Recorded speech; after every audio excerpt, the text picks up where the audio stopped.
देखें जो रोज़े आपने छोड़े हैं उनकी तो क़ज़ा है, कफ़ारा नहीं है। वो तो आप हिसाब लगाएँ कितने रोज़े बनते हैं तो वो रखना शुरू कर दें आप।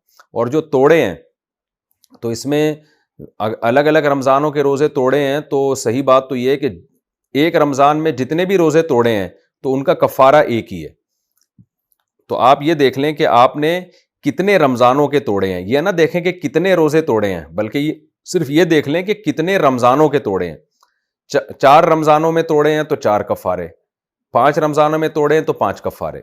और अगर ये भी आपके लिए मुश्किल है तो एक कौल ये भी है कि अब आपने जब तौबा कर ली है तो एक ही कफ़ारा सारे टूटे हुए रोज़ों की तरफ से काफ़ी है। तो आप अब ऐसा कर लें कि 60 रोज़े लगातार रखें सर्दियों में। और ये कहना कि इसकी भी ताकत नहीं है, ये गलत है, क्योंकि आपकी उम्र 25 साल है। 25 साल में तो बड़े-बड़े काम कर लेता है इंसान।